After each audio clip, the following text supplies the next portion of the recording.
धेरै लामो समय नलिकन म अलिकति व्यस्त भएको कारणले हिजो साथीहरूले जसरी पनि उपस्थित भइदिनु पर्यो भनेर आग्रह गरेका कारणले यहाँ सहभागी भएको छु र म छिटै निस्कनु पर्ने भएको हुनाले हाम्रो अतिथि साथीहरू मन्त्रालयको सचिवज्यू, आयुर्वेद विभागका महानिर्देशकज्यू लगायतको मन्तव्य यहाँको बिचमा यो आजको समापन मन्तव्य रहने नै छ। म संक्षिप्तमा मात्रै पहिलो कुरा चाहिँ मलाई पनि निकै खुसी लागेको छ जसरी सहभागीको तर्फबाट यहाँ मन्तव्य व्यक्त गर्नुभयो कि लामो समयदेखि पछाडि एउटा ट्रेनिङ सम्पन्न भएको छ, त्यो पनि डेटा इन्ट्रीको हिसाबले आयुर्वेद संस्थाहरूद्वारा प्रभाव भएको सेवाको बारेमा डेटा इन्ट्री गर्ने र सिङ्गो देशव्यापी रूपमा आयुर्वेदबाट जुन सर्भिस डेलिभरी भएको छ त्यसलाई चाहिँ एक ठाउँबाट हेर्न सक्ने जुन बनाइएको छ त्यसले हामीले गरेको काम पनि चाहिँ देखिने भयो भनेर जुन सहभागीले राख्नु भएको छ। र त्यसै गरी चाहिँ लामो समयदेखि यो क्षेत्रमा भए गरेका काम कारबाहीहरूको चाहिँ रेकर्डिङ रिपोर्टिङ सिस्टम नहुँदाखेरि हामीलाई पनि त्यो लागिरहेको थियो। त्यसकारणले यो सफ्टवेयर निर्माण गर्ने र यो ट्रेनिङको लेभलसम्म जुन मन्त्रालयले विभागले जुन इनिसिएसन लिएको छ त्यसका लागि पनि म लुम्बिनी प्रदेशको तर्फबाट धन्यवाद ज्ञापन गर्न चाहन्छु। हामीले लामो समयदेखि यो आयुर्वेदको बारेमा चर्चा गर्दै आएका छौँ। खास गरिकन लुम्बिनी प्रदेशमा आयुर्वेदलाई कसरी अगाडि बढाउन सकिन्छ भन्ने बारेमा मन्त्रालयको तर्फबाट धेरै पटक कोसिसहरू अगाडि बढाइएको छ र त्यो हाम्रो कोसिसमा आयुर्वेद विभागले, स्वास्थ्य तथा जनसङ्ख्या मन्त्रालयले लिएको इनिसिएसनले हामीलाई खुसी बनाएको छ र विश्वास गर्दछु कि आगामी दिनमा सङ्घीय सरकार, प्रदेश सरकार, स्थानीय सरकारहरू जहाँ जहाँसम्म हाम्रा यी आयुर्वेदका हेल्थ फेसिलिटीहरू छन्, जुन हाम्रो मेसिनरी फङ्सन छ, त्यो सबैलाई एउटै वेमा हामी डाल्न सक्नेछौँ ताकि त्यसो गर्दाखेरि हामीले चाहिँ आयुर्वेदलाई स्थापित गर्न सक्नेछौँ। हामीले बहसको उठान नै कहाँबाट गर्नुपर्नेछ भने यहाँ धेरै जस्तो कविराज वैद्यजीहरू उपस्थित हुनुभएको छ। मैले हाम्रो लुम्बिनी प्रदेशका धेरै जस्तो आयुर्वेद केन्द्रका प्रमुखहरू डाक्टर साहबहरूसँग चाहिँ धेरै पटक छलफल गरेको छु। निर्देशनालय मन्त्रालयमा रहनुभएका आयुर्वेदतर्फका डाक्टर साहबहरूसँग धेरै पटक छलफल गरेको छु कि हामीले आयुर्वेदलाई साइन्सको लेभलमा चाहिँ पुर्याउनका लागि अझै पनि हामीले मेहनत गर्नुपर्नेछ। आयुर्वेदको बारेमा आम बुझाइ चाहिँ यो साइन्स होइन भन्ने परेको छ र त्यसो हुनुका पछाडि कहीँ न कहीँ आयुर्वेदमा कार्यरत, आयुर्वेद क्षेत्रमा क्रियाशील, यसमा अध्ययन गरेका मानिसहरूको तर्फबाट इनिसिएसन पुगेको छैन र त्यसका लागि हामीले धेरै मेहनत गर्नुपर्नेछ। त्यसो भएको हुनाले मैले यो धन्वन्तरी जयन्तीको बेलामा भनेको थिएँ, हाम्रो डाक्टर नलिन नाथ तिवारी यहाँ हुनुहुन्छ, हामीले जहिलेसम्म चाहिँ धन्वन्तरीलाई देवता मानिरहन्छौँ त्यतिन्जेलसम्म चाहिँ आयुर्वेद साइन्स हुँदैन। किनकि देवता अथवा भगवान, धर्मको अगाडि कुनै क्वेसन हुँदैन, त्यहाँ खालि एन्सर मात्रै हुन्छ। साइन्सले चाहिँ क्वेसन खडा गर्छ, धर्ममा कुनै रिसर्च हुँदैन, धर्ममा कुनै क्वेरी हुँदैन, धर्ममा कुनै क्वेसन हुँदैन, धर्ममा कुनै स्टडी हुँदैन। धर्ममा चाहिँ पुरै एन्सर मात्रै छ र त्यो नमान्नेहरू चाहिँ नास्तिक ठहरिन्छन्। जसले क्वेसन गर्छ त्यो चाहिँ नास्तिक भनिन्छ। नास्तिक भनेको चाहिँ हामीले चाहिँ धर्म नमान्ने भन्ने अर्थमा बुझेका छौँ। खासमा चाहिँ नास्तिक शब्दको अर्थ चाहिँ वेदमाथि शङ्का गर्ने भनेको हो। सुरुमा चाहिँ त्यो शब्दको उत्पत्ति त्यसरी भएको छ। जसले वेदमाथि शङ्का गर्यो, बृहस्पतिले गर्यो, शुक्राचार्यले गर्यो, अर्को मान्छेले गर्यो, अनि तिनीहरूलाई चाहिँ नास्तिक भन्यो। वेदमाथि शङ्का गर्यो, वेदमाथि शङ्का गर्नेहरू भए, वेदलाई अन्धाधुन्ध मान्नेहरू भए। त्यस कारण साइन्समा चाहिँ शङ्का हुन्छ। साइन्सले हरेक पटकको रिसर्चबाट, स्टडीबाट त्यसले चाहिँ डेटाहरूद्वारा, एभिडेन्सद्वारा आफूलाई पुष्टि गर्नुपर्छ। एभिडेन्स बेस्ड हुन्छ साइन्स चाहिँ। धर्मलाई चाहिँ कुनै एभिडेन्स चाहिँदैन। ब्रह्माजी हुनुहुन्छ, हुनुहुन्न भनेको छ, हुनुहुन्छ कसरी हुनुहुन्छ त हुनुहुन्छ, हुनुहुन्छ भने हुनुहुन्छ, किनकि मलाई त्यस्तो विश्वास लाग्छ। इन्द्र भगवान हुनुहुन्छ कि हुनुहुन्न, हुनुहुन्छ। रिसाउनु भयो भने चट्याङ पार्नुहुन्छ, कहाँ हुनुहुन्छ, कसरी हुनुहुन्छ, कहिले भेट हुन्छ, कसले देख्यो, त्यो कुरा भएन क्या त्यहाँ चाहिँ। मलाई त्यस्तो लाग्छ। बाबा मरे, कहाँ गए? स्वर्गमा गए। त्यसपछि मैले चाहिँ पिण्ड चढाइरहेको छु, खाइराख्नु भएको छ। परसु एकचोटि आएर कसरी भयो, कहाँ भयो, कसले देख्यो, त्यो कुरा भएन। मलाई त्यस्तो लाग्छ। त्यस कारण श्रद्धा, विश्वास र अन्धानुकरणबाट चाहिँ धर्म अगाडि बढ्छ। साइन्सले चाहिँ हजारौँ पटक चाहिँ जस्टिफाई गर्नुपर्ने हुन्छ, त्यसले हजारौँ एभिडेन्सहरू दिनुपर्ने हुन्छ। र आयुर्वेद चाहिँ साइन्स हो। धन्वन्तरी के हुन् भन्दा तिनी महान वैज्ञानिक हुन्। जनतामा रहेको औषधि विज्ञान, स्वास्थ्य विज्ञान जो छरिएर रहेको थियो, ट्रेडिसनल्ली चाहिँ आएको थियो, प्रयोगमा आएको थियो, त्यसलाई विभिन्न तर्कद्वारा, तथ्यद्वारा, प्रमाणद्वारा र प्रयोगद्वारा साइन्सको लेभलमा निकालिदिनु भयो। त्यसकारण धन्वन्तरी चाहिँ आयुर्वेद विज्ञानको पिता हुनुभयो। उहाँ चाहिँ वैज्ञानिक हो र आजभन्दा हजारौँ वर्ष अगाडि जो उहाँले खोज गर्नुभयो, अनुसन्धान गर्नुभयो, त्यहाँदेखि यता समाज विज्ञानले, शरीर विज्ञानले, प्रकृति विज्ञानले, औषधि विज्ञानले पनि प्रगति गर्यो। त्यसकारणले धन्वन्तरीलाई बेस मानेर हामी अगाडि बढ्नु पर्यो। धन्वन्तरीले भनिदिएको सूत्रलाई चाहिँ संस्कृतमा चाहिँ कण्ठ पारेर अबको साइन्सको च्यालेन्ज चाहिँ फेस गर्न सम्भव छैन। महर्षि पतञ्जलिले योग विज्ञानको जो खोज गर्नुभयो, त्यहाँदेखि यता मान्छेको शरीर विज्ञानमा धेरै प्रगति भयो, धेरै विकास भयो। मान्छेको चाल चलन, आनी बानी, व्यवहार आदि इत्यादिमा धेरै विकास भयो। त्यस कारणले योगले फेरि रिसर्च गर्नुपर्ने भयो। त्यस कारणले आयुर्वेद विज्ञानले फेरि अध्ययन गर्नुपर्ने भयो, नयाँ ठाउँमा जानुपर्ने भयो। तपाईँ हामी स्वास्थ्यमा काम गरिरहेका हुनाले सबैलाई थाहा छ, धेरै ड्रगहरू चाहिँ रेजिस्टेन्स भयो एलोप्याथीतर्फ पनि। कयौँ ड्रगहरू चाहिँ भाइरसले, ब्याक्टेरियाले, फङ्गसले त्यसलाई चाहिँ रेजिस्ट गरिसक्यो र अर्को लेभलमा चाहिँ औषधिलाई उठाउनु पर्ने भयो, एन्टिबायोटिक्सहरूलाई उठाउनु पर्ने भयो, उठाइरहेको छ। खोपहरूले पुगेन, अरू नयाँ खोपहरू आविष्कार गर्नुपर्ने भयो। साइन्सले त्यसरी डेभलप गरिरहेको। त्यसकारण आयुर्वेद पनि साइन्स हो। पहिला अश्विनी कुमारहरू चाहिँ छँदाखेरि चाहिँ तिनी भगवानै थिए होला भन्छु म। तिनीहरू चाहिँ भगवानै होला, किनकि त्यो कुनै तथ्य छैन, प्रमाण छैन। उहाँहरूले देवताहरूको कसको उपचार गर्नुहुन्थ्यो, ट्याक्कै सन्चो बनाउनुहुन्थ्यो, कति हजार वर्षको मान्छेलाई युवा बनाइदिनुहुन्थ्यो अथवा हजारौँ वर्ष बाँच्ने बनाइदिनुहुन्थ्यो। त्यहाँ कुनै तर्क पनि छैन, खण्डन पनि छैन, प्रमाण पनि छैन। तर धन्वन्तरी, चरक लगायतका यतापट्टिका जति आए ती वैज्ञानिक हुन्। त्यसमाथि क्वेसन उठ्छ, त्यसलाई प्रयोग गर्नुपर्छ, प्रयोगद्वारा त्यो प्रमाणित हुनुपर्छ, तथ्य र प्रमाणहरूद्वारा त्यो प्रमाणित हुनुपर्छ। त्यस कारणले चाहिँ हामीले यसमा धेरै अध्ययन गर्नुपर्नेछ, खोज गर्नुपर्नेछ र अनुसन्धान गर्नुपर्नेछ। त्यस कारण हामीले लगातार प्रयत्न गरिरहेका छौँ। हामी जुन जडीबुटी बनाइरहेका छौँ, जुन औषधि बनाइरहेका छौँ, त्यो पहिलाकै त्यही जनताकै लेभलमा छ कि साइन्सको लेभलमा आएको छ। त्यस कारणले जिल्ला जिल्लामा चाहिँ आयुर्वेद संस्थाहरूमा पहिला चाहिँ औषधि बन्थ्यो, अनि मैले त्यो घटाएर 2टा ठाउँमा मात्र राखेँ। अनि धेरै आयुर्वेद केन्द्रका डाक्टर साहबहरू रिसाउनु भयो, यो जताततै उत्पादन गर्नुपर्छ, त्यसले क्वालिटी कन्ट्रोल हुँदैन। अब हामीलाई फार्मासिस्ट चाहिन्छ, आयुर्वेदमा अध्ययन गरेको फार्मासिस्ट, त्यो पनि क्वालिटीयुक्त। त्यहाँ आयुर्वेदको औषधि चाहिँ 6 महिना, 7 महिना, 1 वर्ष खाएपछि बल्ल सन्चो हुन्छ भन्ने होइन। आयुर्वेदिक औषधिले पनि 4 घन्टा भने 4 घन्टामा सन्चो हुनुपर्छ, 6 घन्टा भने 6 घन्टामा सन्चो हुनुपर्छ, 12 घन्टा भनेपछि 12 घन्टामै रिजल्ट निस्कनुपर्छ। त्यस कारण हामीले चाहिँ त्यो जडीबुटीको त्यसको गुण, त्यसको सही चाहिँ बनावट, मोलेक्युल, त्यसको स्ट्रक्चर, त्यसको कम्पोजिसन, त्यसलाई चाहिँ चाहिने टेम्परेचर, त्यसलाई जोगाउनु पर्ने कन्टामिनेसन आदि इत्यादि प्योरली गऱ्यो भने 6 घन्टा भने त्यो 6 घन्टामा सन्चो हुन्छ अथवा त्यसले रिजल्ट देखाउँछ। आयुर्वेद त खाँदै गर्ने 4 महिनापछि, 6 महिनापछि सन्चो हुन्छ वा प्रभाव देखाउँछ, भएन त्यो फालिदिने, अर्को खाने।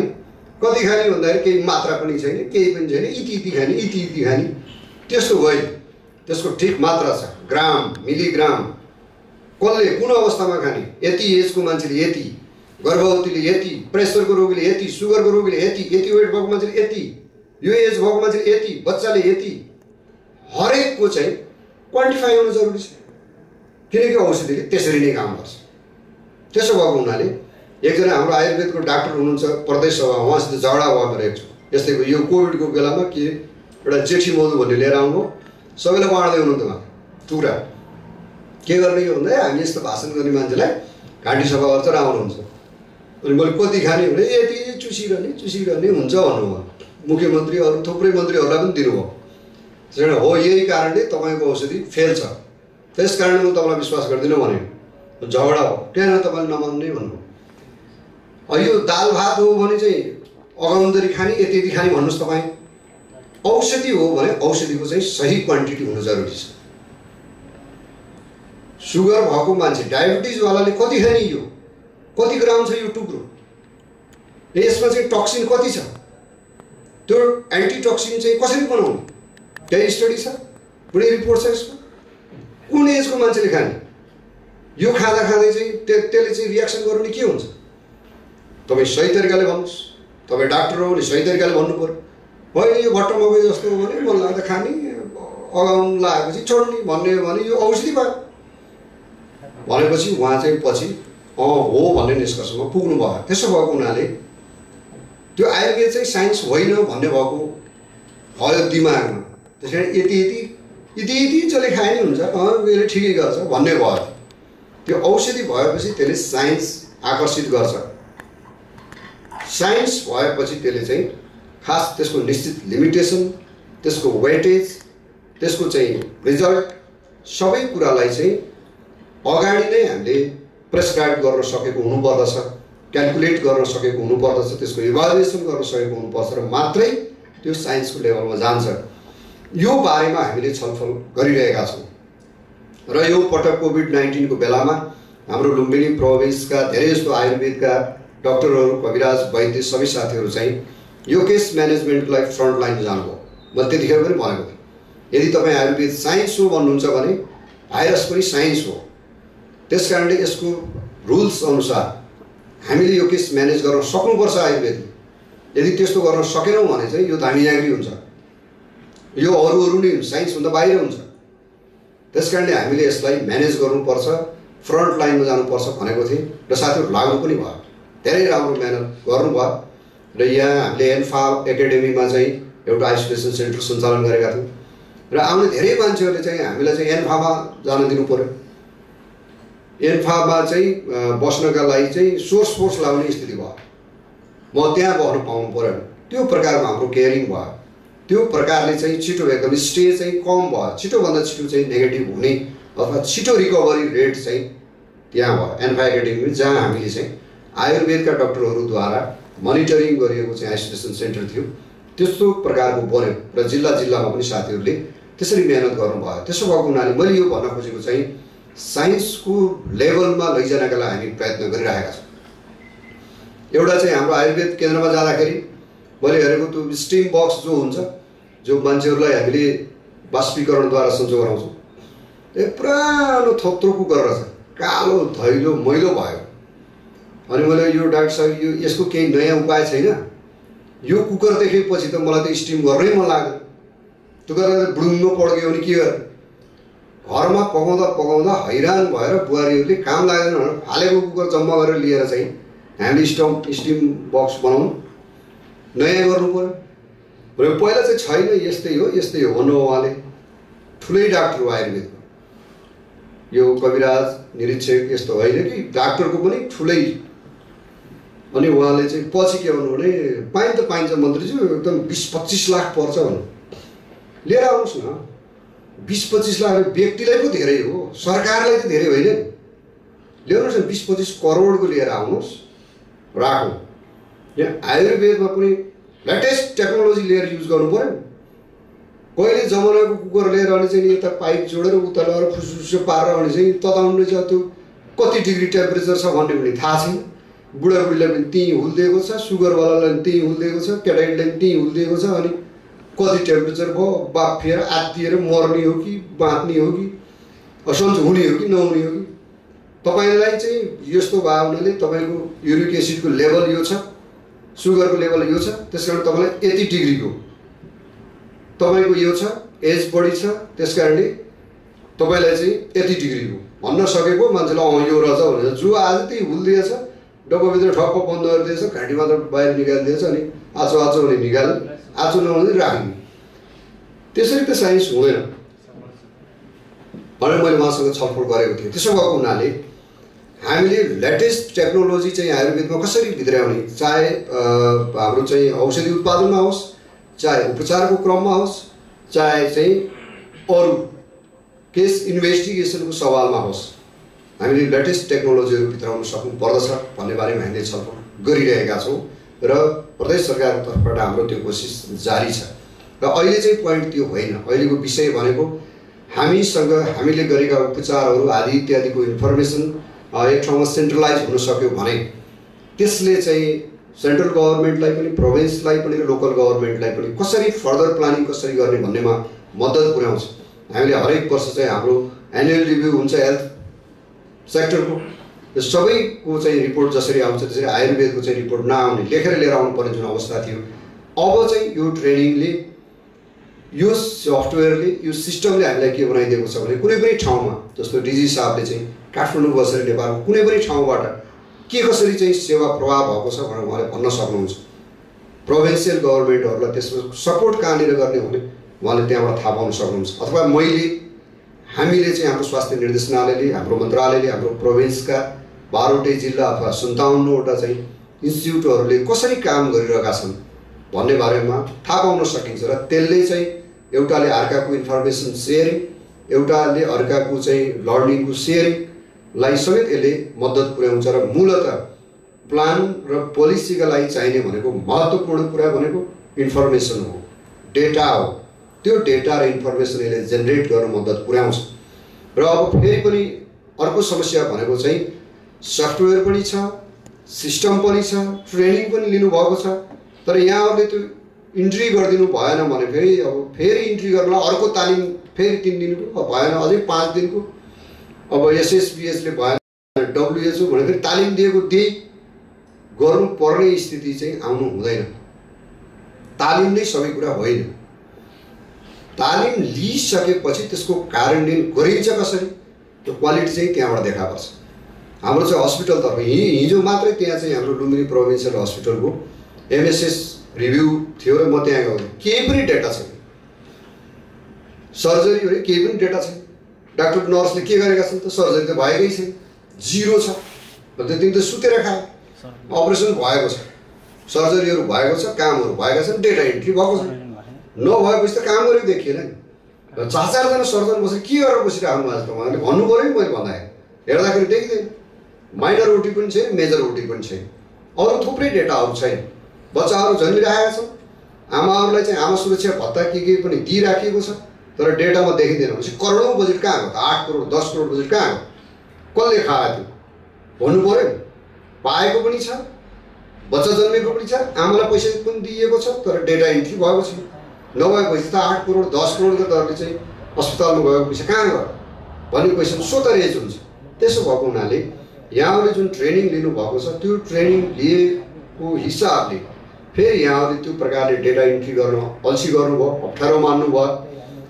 गर्दै गरौँला, भोलि गरौँला, पर्सि गरौँला, अझै हाकिमले गाली गरेका छैन। त्यसो भएको हुनाले फल्ना जिल्लाले अझै गरेर रहेनछ भन्दै बस्नुभयो भने अब यो 4वटा के गर्ने, 12वटा के गर्ने, सबै जम्मा गरेर एकैचोटि हालिदिन्छु भन्ने गर्न थाल्नुभयो भने फेरि यसको औचित्य रहँदैन। त्यसो भएको हुनाले यहाँहरूले यो ट्रेनिङबाट सिकेको कुरालाई इम्प्लिमेन्टेसन गर्नका लागि संस्थाबाट एकजना आउनुभएको छ। त्यहाँ रहेका अन्य साथीहरूलाई पनि डेटा इन्ट्री गर्ने जुन यहाँहरूले सिक्नुभएको छ त्यो तरिका सिकाउने, लोकललाई पनि सिकाउने इत्यादि हिसाबले सिकेको कुरा एक्सपान्सन भयो, विस्तार हुँदै गयो भने चाहिँ यसको महत्त्व छ। त्यसो भएको हुनाले त्यो महत्त्वका साथ यहाँहरू तालिममा सहभागी हुनुभयो। अन्त हाम्रो ओलीजी हुनुहुन्छ यहाँ, डाक्टर साहबहरू सबै आउनुभएको छ। 3 दिनको बेलामा यसको महत्त्वको बारेमा पनि बेसरी नै बताउनु भएको होला भन्ने मेरो अनुमान छ।